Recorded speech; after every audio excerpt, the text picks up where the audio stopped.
Penduduk bandar Tawau digemparkan dengan tindakan seorang lelaki berumur 48 tahun nyaris maut apabila bertindak nekat terjun dari salah satu bangunan 5 tingkat di Jalan Kuhara Tawau pada Isnin. Dalam kejadian kira-kira jam 12.08 tengah hari itu, bapa kepada 3 orang anak cuba bunuh diri dengan bertindak melompat dari tingkat 5 bangunan tersebut. Polis Daerah Tawau ACP Peter Umbuas berkata, siasatan secara lisan ke atas lelaki berkenaan mengakui dia berdepan tekanan keuangan dan hutang telah mendorong kepada tindakannya untuk membunuh diri. Seorang bapa membunuh 3 anaknya sebelum bergantung diri di rumahnya di Perdana Heights dekat Sungai Petani semalam adalah kerana hutang. Suspek dipercayai berbuat demikian akibat tekanan hidup selepas dibelenggu masalah hutang dan juga susulan kematian isterinya seminggu sebelum itu.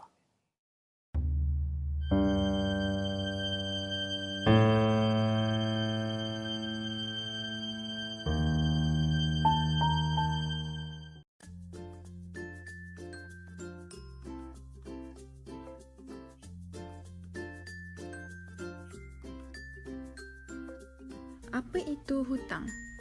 Hutang ialah tanggungan yang memerlukan satu pihak, iaitu penghutang, untuk membayar wang atau nilai yang dipersetujui yang lain kepada pihak yang lain, iaitu pemiutang.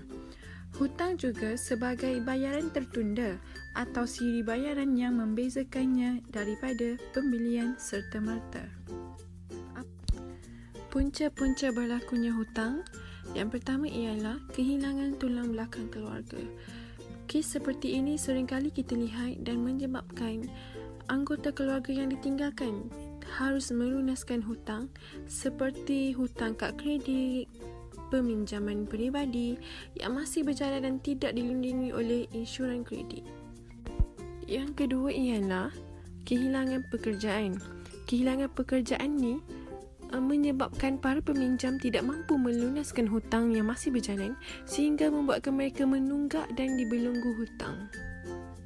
Yang ketiga ialah ditimpa musibah. Seperti mana pembelanjaan yang dihabiskan dalam pembiayaan kesihatan biasanya sangat besar sehingga kadang-kala orang memerlukan bantuan kad kredit untuk menampung pembayaran tersebut.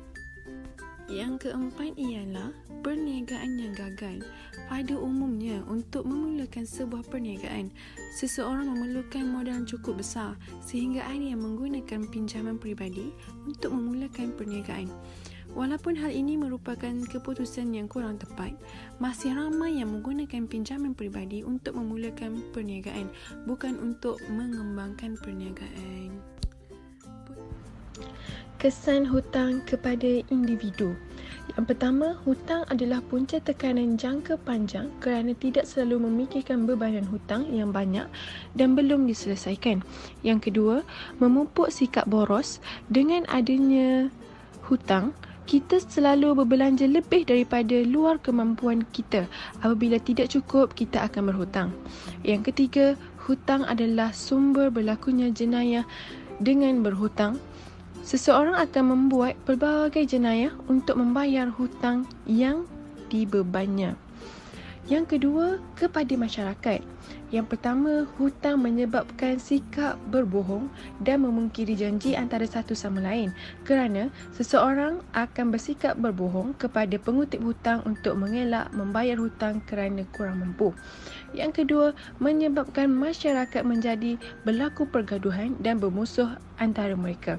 Dengan hutang, kita akan menyebabkan pergaduhan kerana tidak menuntut hutang tetapi pihak yang berhutang enggan membayar.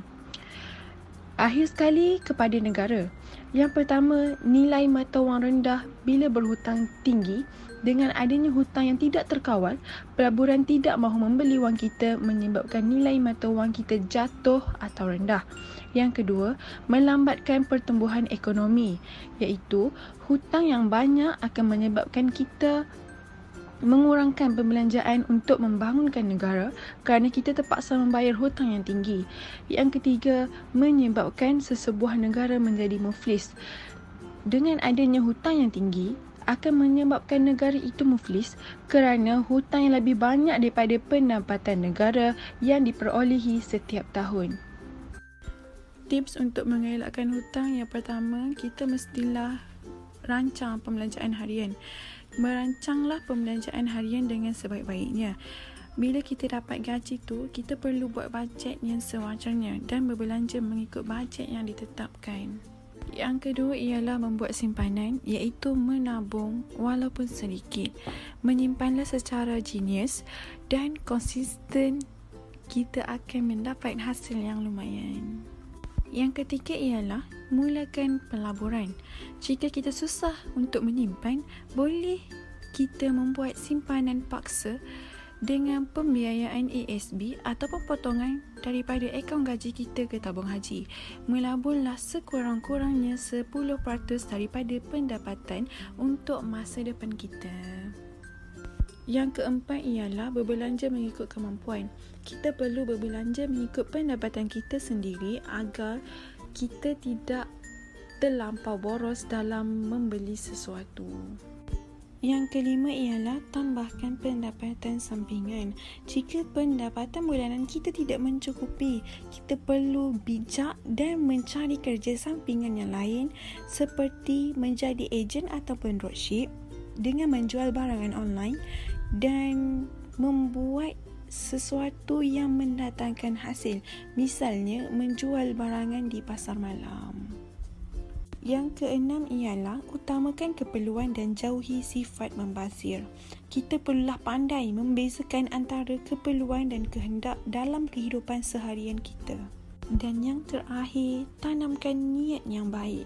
Kita perlu tanamkan niat yang baik untuk mencari rezeki yang halal, bukan untuk bermegah dan menunjuk-nunjuk. Hutang baik versus hutang lapuk. Apa itu hutang baik? Apa yang menjadikan hutang itu baik atau lapuk? Apabila hutang tersebut memberi kesan yang akan mengganggu hayat kewangan anda, sama ada kesan yang positif atau negatif. Hutang baik dapat membantu meningkatkan status kewangan anda melebihi satu tempoh yang panjang atau pendek. Di sebalik pinjaman yang diambil, ia seharusnya lebih jelas dan mempunyai sebab terperinci. Sebagai contoh, mengambil pinjaman untuk mengembangkan perniagaan anda secara tidak langsung, ia dalam kategori hutang baik yang mana membantu meningkatkan untung bersih anda. Contoh hutang baik. Yang pertama, pinjaman pendidikan. Kaji selidik menunjukkan bahawa Malaysia berada pada kedudukan yang kelima negara termahal dalam pendidikan tertinggi. Ia jelas menunjukkan mengapa rakyat Malaysia berhutang untuk pendidikan anak-anak mereka. Sememangnya pendidikan tinggi menjadi perkara yang mendorong ibu bapa atau pelajar untuk mengambil pinjaman kewangan untuk pendidikan mereka. Yang kedua, pinjaman pelaburan. Ambil pinjaman yang anda boleh letakkan di dalam pelaburan kenderaan seperti deposit tetap dan amanah saham Bumiputera, iaitu ASB. Ia boleh jadi pelaburan yang bagus dengan tersedia segala perkara yang anda perlu lakukan. Prinsip utama adalah untuk memastikan apa yang anda dapat daripada pelaburan adalah lebih daripada faedah atau pembelanjaan yang terlibat kepada anda sepanjang pinjaman. Apa itu hutang lapuk? Hutang lapuk dikategorikan sebagai jenis hutang yang tiada tambah nilai kewangan dalam kehidupan anda. Selain daripada itu, hutang lapuk juga boleh melibatkan kos wang yang lebih untuk masa panjang. Kriteria lain hutang lapuk termasuklah membeli barang yang susut nilai dari semasa ke semasa seperti kereta, hutang kad kredit yang tidak berbayar, pinjaman faedah yang tinggi, hutang kad kredit. Kad kredit boleh jadi alat kewangan yang hebat jika ia digunakan dengan betul. Walau bagaimanapun, ia boleh bertukar kepada hutang lapuk apabila disalahgunakan dengan membuat jumlah pembelian yang besar jumlahnya tetapi hanya membuat pembayaran minimum setiap bulan atau lebih teruk membayarnya selepas dari tarikh yang telah dijangkakan. Ini akan mengakibatkan cas dan faedah yang tinggi tanpa menyatakan risiko buruk dalam rekod kredit anda.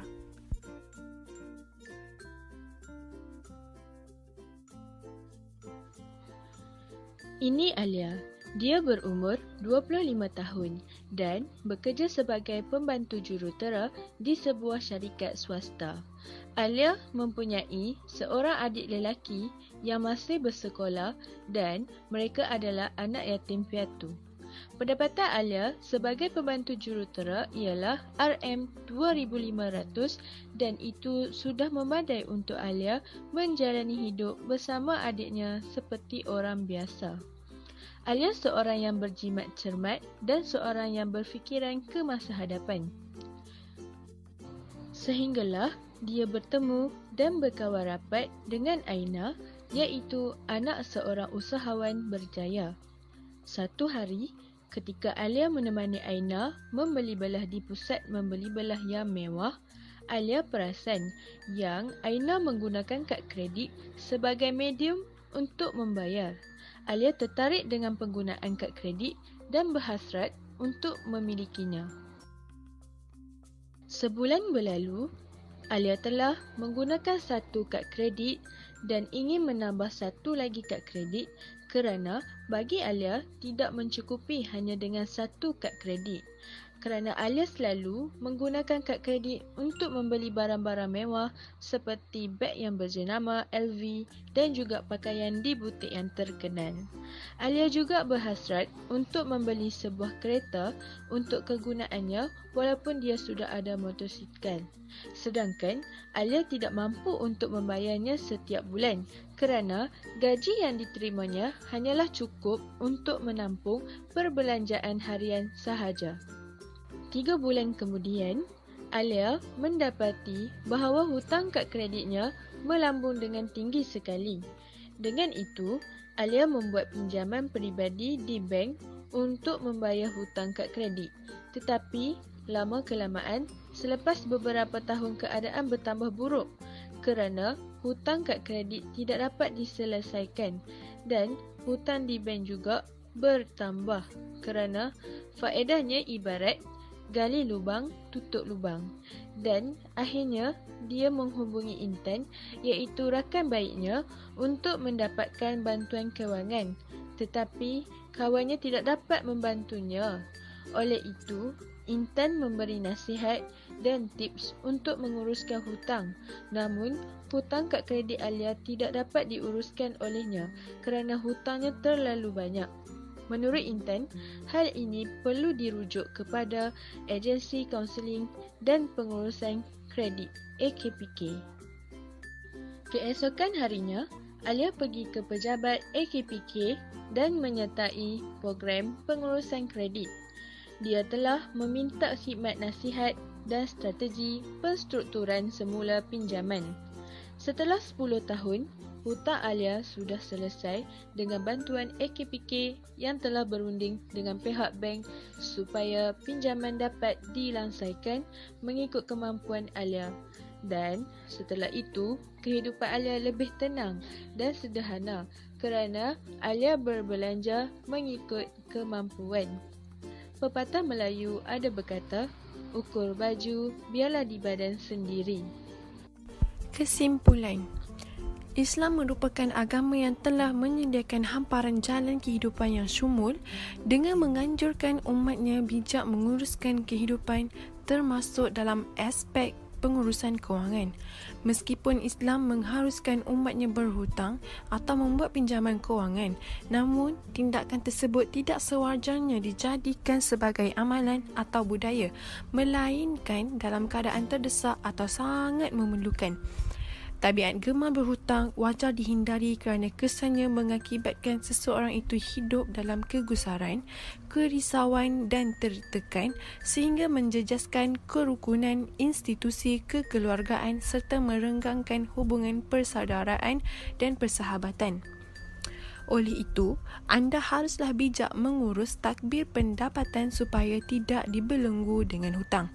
Konsep yang terbaik adalah apabila kita mula ukur baju di badan sendiri, berpada-pada untuk berbelanja namun masih belum terlambat untuk menstruktur semula cara anda menguruskan kewangan dan melunaskan hutang.